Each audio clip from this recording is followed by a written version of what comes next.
Hello guys, let's start with the concept of marriage now. ठीक है.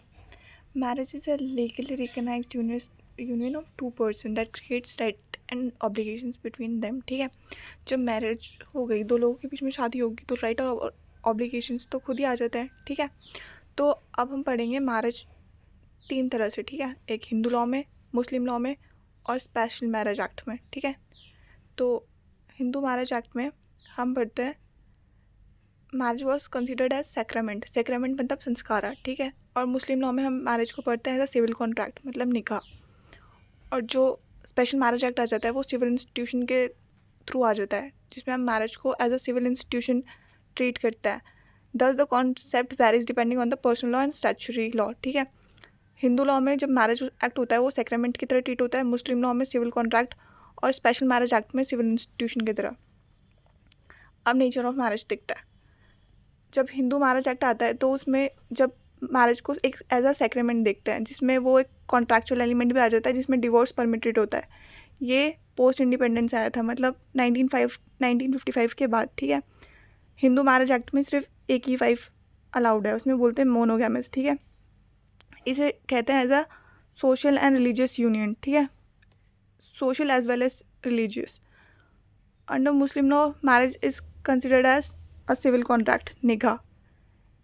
इसमें required होता है ऑफर एंड एक्सेप्टेंस, जैसे कॉन्ट्रैक्ट में होता है. ठीक है. ऑफर को हम लफ्ज़ बोलते हैं, एक्सेप्टेंस में हम कबूल बोलते हैं.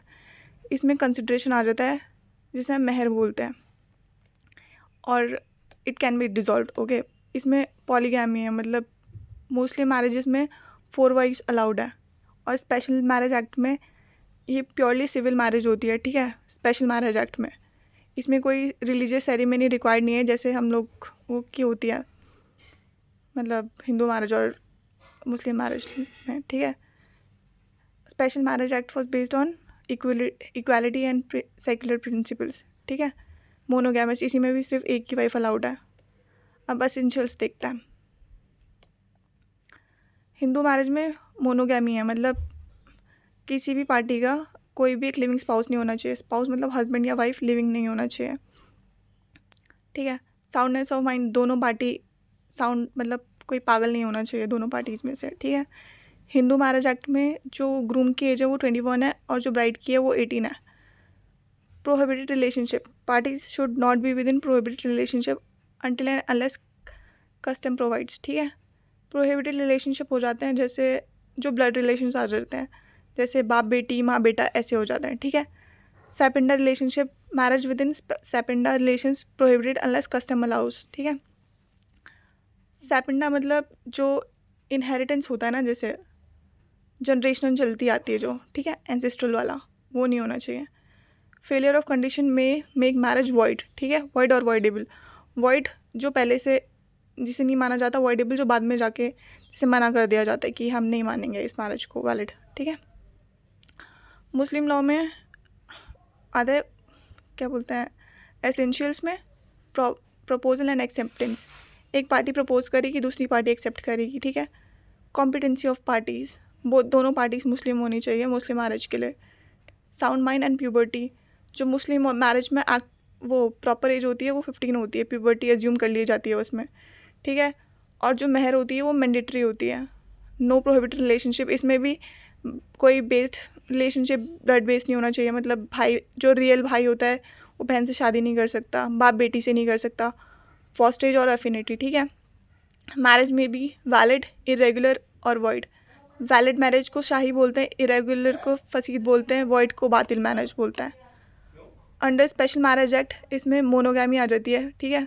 इसमें भी आप सिर्फ एक ही वाइफ रख सकते हो, मतलब एक ही स्पाउस होना चाहिए, दो नहीं हो सकते, जैसे मुस्लिम्स में पॉलीगैमी चल जाती है. ठीक है. साउंडनेस ऑफ माइंड, दोनों पार्टी का मतलब कोई पागल नहीं होना चाहिए. मिनिमम एज उसमें भी 21 मेल की और 18 फीमेल की. ठीक है.